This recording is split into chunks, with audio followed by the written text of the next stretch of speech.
Student, मैं आरती आप सभी का नोटबुक आईएएस की करंट अफेयर्स की क्लासेस में स्वागत करती हूँ। डेली करंट अफेयर्स के डिस्कशन में आज हम कुछ most important questions, most important current affairs discuss करेंगे। क्वेश्चन फॉर्म में भी करेंगे और डिस्कशन फॉर्म में भी करेंगे। आई होप आपने कल की हमारी वीडियो कवर कर ली होगी। आज हम नया स्टार्ट करें कुछ टॉपिक्स। आप चलो स्टार्ट करते हैं आज की क्लास। आज के करंट अफेयर्स का पहला पोर्शन है खेल से। खेल में जो भी इंपॉर्टेंट टॉपिक्स थे आज के लिए वो मैंने सारे यहाँ पर रखे हैं, तो हम एक एक करके इनका डिस्कशन करेंगे। ठीक है, पहला है खेल। खेल इंडिया पैरा गेम्स अभी हाल ही में हुए हैं। कहाँ? दिल्ली में हुए हैं। दिल्ली में हुए हैं 10 दिसंबर से लेकर 17 दिसंबर तक कंप्लीट हुए हैं। हरियाणा जो है वो पहले नंबर पर है। ठीक है, सबसे ज़्यादा स्वर्ण जो है 40 जीते हैं इसने, 39 रजत हैं, 26 कांस्य हैं। ठीक है, सबसे ज़्यादा पदक जीते हैं हरियाणा ने। उसके बाद सेकंड नंबर पर है यूपी, सेकंड प्लेस में है यूपी। यूपी ने जीते हैं 62 टोटल गोल्ड मेडल्स हैं। 62 टोटल मेडल्स में हैं आपके 25 गोल्ड हैं, 23 सिल्वर हैं, 14 ब्रॉन्ज हैं। ठीक है, थर्ड नंबर पे जो है तमिलनाडु है जिसने 20 गोल्ड जीते हैं, 8 सिल्वर और 14 ब्रॉन्ज। ठीक है, तो एक बार उनको ध्यान रखिएगा कि पहले नंबर पे कौन है? हरियाणा, दूसरे नंबर पे यूपी है, तीसरे नंबर पर है हमारा तमिलनाडु। यूपी हमारा इंपॉर्टेंट हो जाता है क्योंकि हमारा एग्जाम ही यूपी का है, तो इसको आप ध्यान में रखिएगा। पैरा गेम्स में जो हमारा खेलो इंडिया पैरा गेम्स है उसमें यूपी का कौन सा स्थान है? सेकंड है। ठीक है, नेक्स्ट टॉपिक पे चलते हैं हम लोग, नेक्स्ट पेज पे। खेल से रिलेटेड कुछ पॉइंट्स और हैं। जिंक फुटबॉल अकादमी को AIFF की elite 3 state rating star rating अर्जित की है। जिंक फुटबॉल अकादमी ने ऑल इंडिया फुटबॉल फेडरेशन की तरफ से जो एलीट 3 स्टार रेटिंग मिलती है वो अर्जित की है इसने। जोकोविच और सबालेंका ने शानदार प्रदर्शन के साथ 2023 ITF विश्व चैंपियनशिप खिताब जीता है। तो ठीक क्वेश्चन बन सकता है इससे आपका, इसको आप नोट कर लीजिएगा। ठीक है, ये इंपॉर्टेंट है।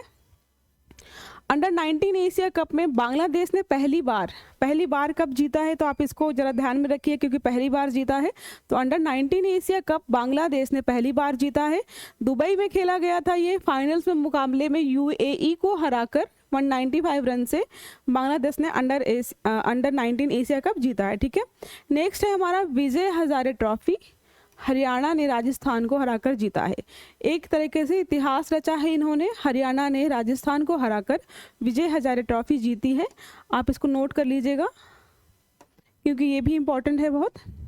नेक्स्ट पेज पर चलते हैं। नेक्स्ट पेज पर हमारे टॉपिक है नेक्स्ट पुरस्कार। पुरस्कार से रिलेटेड कुछ इंपॉर्टेंट टॉपिक्स हैं, कुछ इंपॉर्टेंट पॉइंट्स है वो हैं। अफगान NGO को फिनलैंड द्वारा अंतर्राष्ट्रीय लिंग समानता सम्मान दिया गया है। ठीक है, फिनलैंड जो है वो लिंग समानता के मामले में सर्वश्रेष्ठ है। तो वो कुछ अलग जो कंट्रीज होती हैं अच्छा प्रदर्शन करती हैं समानता में, लिंग समानता में, उनको वो अवार्ड्स या पुरस्कार देता है। तो उन्होंने पुरस्कार दिया है। अफगान का कौन सा केंद्र है जिसका नाम क्या है? अफगान महिला कौशल केंद्र। ये फोटो भी है। अफगान महिला कौशल केंद्र है जिसको फिनलैंड द्वारा अंतर्राष्ट्रीय लिंग समानता सम्मान दिया गया है। ठीक है, नेक्स्ट पॉइंट हमारा है श्रीलंका में G20 शिखर सम्मेलन में डॉक्टर श्रीनिवास नाइक धारावत को ग्लोबल आइकन पुरस्कार से सम्मानित किया गया है। ये पॉइंट डिस्कशन हमने कल भी किया था, आप कल का वीडियो देख सकते हो, उसमें मैंने थोड़ा सा डिटेल में समझाया है इसको। नेक्स्ट पेज पर चलते हैं। महत्वपूर्ण दिवस। महत्वपूर्ण दिवस में क्या है? गोवा मुक्ति दिवस 2023 19 दिसंबर। गोवा मुक्ति दिवस का ये इमेज लगा हुआ है, आप देखिएगा एक बार। इतिहास क्या है इसके बारे में? 1961 में पुर्तगाल के 450 वर्षों के शासन के बाद भारतीय सशस्त्र बलों ने गोवा को मुक्त कराया था। तो 1961 में आज के ही दिन मतलब 19 दिसंबर को हमारे भारतीय सशस्त्र बलों ने गोवा को पुर्तगालियों से मुक्त कराया था। उसके उपलक्ष्य में हम गोवा मुक्ति दिवस मनाते हैं। तो डेट याद रखिएगा 19 दिसंबर, और आप ये भी याद रखिएगा कब कराया था? 1961 में। ठीक है, नेक्स्ट पेज पर चलते हैं हम। नेक्स्ट पेज पर हमारा नेक्स्ट टॉपिक है राष्ट्रीय, जो नेशनल की इंपॉर्टेंट न्यूज़ है उसमें हम डिस्कशन करेंगे। जम्मू कश्मीर में आनंद विवाह अधिनियम लागू किया गया है। सिख विवाह अनुष्ठानों को मान्यता प्रदान करता है ये, जिन्होंने हिंदू विवाह अधिनियम के बजाय विशिष्ट नियमों के तहत अपने विवाह को पंजीकृत किया होगा, उनको भी अनुमति दी गई है। पहले क्या था, जम्मू कश्मीर में जो सिख समुदाय विवाह करते थे अपने रीति रिवाजों से, उनका रजिस्ट्रेशन नहीं हो पाता था, तो उसके लिए क्या किया जम्मू कश्मीर की सरकार ने, आनंद विवाह अधिनियम, तो आनंद विवाह अधिनियम लागू किया है, जिसके तहत अगर सिख समुदाय हिंदू रीति रिवाजों के अलावा किसी और रीति रिवाज से शादी करता है अपने किसी रीति रिवाज से, फिर भी उनका रजिस्ट्रेशन करा सकते हैं। तो याद रखिएगा, आनंद विवाह अधिनियम कहाँ लागू किया गया है, जम्मू कश्मीर में। किस कम्युनिटी के लिए है, सिख समुदाय के लिए, ठीक है। नेक्स्ट हमारा है, लोकसभा में 18 दिसंबर को डाकघर विधेयक 2023 पोस्ट ऑफिस बिल पारित कर दिया गया है। इसने 1898 के पुराने इंडिया पोस्ट बिल को रिप्लेस किया है, ठीक है। तो ये आप इम्पोर्टेंट है, मोस्ट इम्पोर्टेंट है। आपसे पूछ सकता है कि पुराना जो पोस्ट ऑफिस बिल है वो कब पारित किया गया था, तो 1898 को किया गया था, और अभी वाला कब किया गया, 18 दिसंबर 2023 को। ये आप नोट कर लीजिएगा, पॉलिटी का मोस्ट इम्पॉर्टेंट क्वेश्चन हो सकता है ये। नेक्स्ट पेज पर चलते हैं हम। नेक्स्ट क्या है, एक्ट की धारा 9 जो पोस्ट ऑफिस बिल है उसी से रिलेटेड है ये, थोड़ा सा मैंने एक्स्ट्रा कुछ पॉइंट डाले हुए हैं इसमें। एक्ट की धारा 9 क्या कहती है, केंद्र सरकार को राष्ट्रीय सुरक्षा, विदेशी राज्यों के साथ मैत्रीपूर्ण संबंध, सार्वजनिक व्यवस्था, आपात स्थिति, सार्वजनिक सुरक्षा या कानून के उल्लंघन से संबंधित आधार पर अधिकारियों को मेल को रोकने, खोलने या रोकने के लिए अधिकृत करने का अधिकार देता है, ठीक है। ये आप नोट कर लीजिएगा कि इसमें इंपॉर्टेंट पॉइंट क्या है, या एक्ट की कौन सी धारा है जो इम्पोर्टेंट है। तो एक्ट की धारा 9 बहुत इंपॉर्टेंट है, उसमें ये सारी चीज़ें डिटेल में लिखी गई हैं कि क्या क्या उनको फ़ायदे होंगे या क्या क्या एक्स्ट्रा अधिकार मिलेंगे, ये सारी चीज़ें इसमें लिखे, आप इसको नोट कर लीजिएगा। चलते हैं नेक्स्ट पेज पर। नेक्स्ट हमारा है इंटरनेशनल न्यूज़, अंतर्राष्ट्रीय न्यूज़ क्या रही है जो इम्पोर्टेंट है आज के लिए, इस वीक में जो भी इम्पोर्टेंट रही है। पहला क्या है, भूटान के राजा जिग्मे खेसर नामक ग्याल वांगचुक। तो पहला तो है क्या, भूटान के राजा का हो सकता है वन लाइनर के फॉर्म में आपसे क्वेश्चन पूछे, तो कौन है, जिग्मे खेसर नामक ग्याल वांगचुक है, ये भूटान के राजा हैं। ने असम सीमा के साथ 1000 वर्ग किलोमीटर से अधिक विशाल अंतर्राष्ट्रीय शहर इंटरनेशनल सिटी की रूपरेखा तैयार करते हुए गेलेफू स्मार्ट सिटी परियोजना का अनावरण किया है, ठीक है। तो हो सकता है पूछे गेलेफू स्मार्ट सिटी परियोजना किससे संबंधित है, तो भूटान से संबंधित है, और ये नाम याद रखिएगा इनका, ठीक है। और अंतर्राष्ट्रीय शहर पूछ सकता कहाँ बन रहा है, तो असम की सीमा के पास, भारत और असम की सीमा के असम, भारत और भूटान के बीच जो असम है वहाँ पे, उसकी सीमा पे बन रहा है।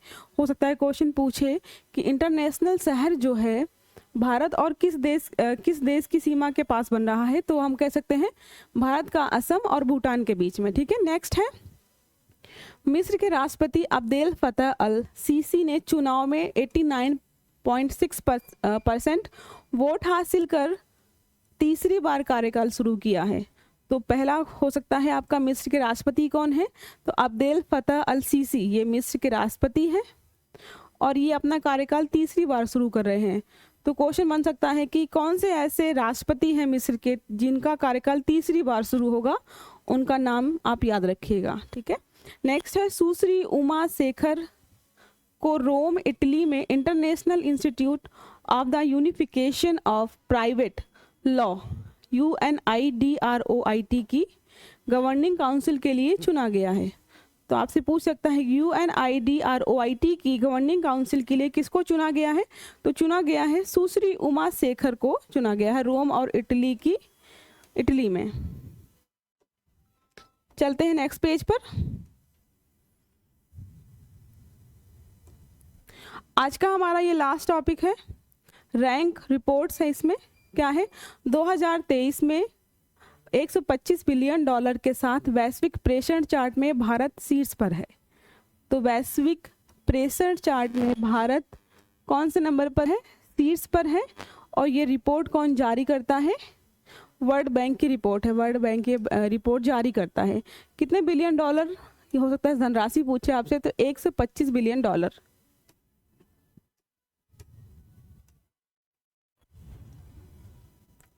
कुछ और भी एक्स्ट्रा मैंने पॉइंट्स ऐड किए हैं आज के लिए। ये है रक्षा सुरक्षा से रिलेटेड कुछ पॉइंट्स हैं हमारे। पहला क्या है, भारतीय सशस्त्र बल के अधिकारियों को DSC-SC श्रीलंका में गोल्डन आउल सम्मान दिया गया है। तो पहला पूछ सकता है गोल्डन आउल सम्मान किसे दिया गया है, तो भारतीय सशस्त्र बल को दिया गया है। कहाँ दिया गया है, श्रीलंका में दिया गया है। ठीक है, DSC-SC का फुल फॉर्म क्या है, defence services command and staff college. Sri Lanka के राष्ट्रपति रनिल विक्रमसिंघे द्वारा प्रदान किया गया है। कौन देता है ये, तो किसके द्वारा दिया गया है, तो राष्ट्रपति जो है श्रीलंका के रनिल विक्रमसिंघे द्वारा प्रदान किया गया है। फिर नेक्स्ट हमारा क्या है, भारत की सबसे तेज सौर इलेक्ट्रिक नाव बाराकुडा को अलापुझा में नवगाथी पनावली यार्ड में लॉन्च किया गया है। तो भारत की सबसे तेज सौर इलेक्ट्रिक नाव पूछे तो कौन है, बाराकुडा को, इसका नाम याद रखिएगा, बाराकुडा।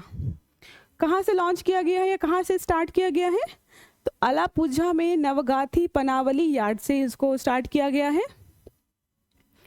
नेक्स्ट हो सकता है बनाया किसने है, इस जो हमारी बाराकुडा हमारी इलेक्ट्रिक नाव है, इसे बनाया किसने है, तो इसे बनाया गया है मजगांव डाक शिप बिल्डर्स और नेवल्ट ने संयुक्त रूप से इसको बनाया है। ठीक है, इसको नोट कर लीजिएगा।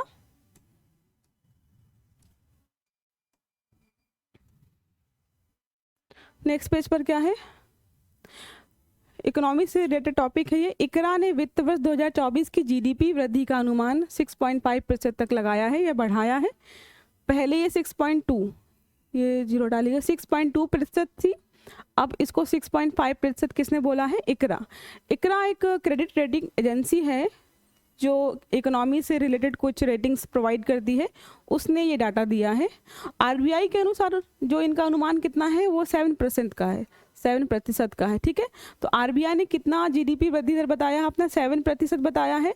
इकरा ने 6.5% बताया है, तो अप्रॉक्स इकरा से 5% ज़्यादा RBI का डाटा है। ठीक है, इसको आप नोट कर लीजिएगा। आज की क्लास के लिए हम इतना ही रखते हैं। जो भी करंट अफेयर्स इंपॉर्टेंट थे आज जो हमने डिस्कस किए हैं वो दिसंबर माह के कुछ इंपॉर्टेंट करंट अफेयर्स हैं, आप इनको नोट कर लीजिएगा। इनसे रिलेटेड कुछ क्वेश्चंस वगैरह हैं वो हम कल डिस्कस करेंगे क्लास में। स्टार्टिंग में 2 4 5 क्वेश्चन हम डिस्कशन करेंगे उनका। ठीक है, और लास्ट में आपने अगर हमारा नोटबुक चैनल सब्सक्राइब नहीं किया है, नोटबुक IAS चैनल सब्सक्राइब नहीं किया है यूट्यूब वाला, तो आप सब्सक्राइब कर लीजिएगा। साथ में जिन्होंने हमारा ऑफिशियल एप्लीकेशन डाउनलोड नहीं किया है वो आप डाउनलोड कर लीजिए, ताकि हमारे जो करंट अफेयर्स डेली बेसिस पे और भी हम प्रोवाइड करते हैं वो आपको मिल सके। जो क्विज हम प्रोवाइड करते हैं आप क्विज भी देख सकते हो, और कोई पेड कोर्स हमारा आप ज्वाइन करना चाहो तो आप पेड कोर्स ऑनलाइन हमारे एप्लीकेशन पर देख सकते हैं। और हम टेस्ट सीरीज भी प्रोवाइड कर रहे हैं, आपको मैं डेली बताती हूँ, हम टेस्ट सीरीज भी प्रोवाइड कर रहे हैं बहुत सारे एग्जाम्स के लिए, प्रीलिम्स की, मेंस की एंड प्री कम मेंस दोनों हम कंबाइंड भी प्रोवाइड कर रहे हैं UPPCS के लिए।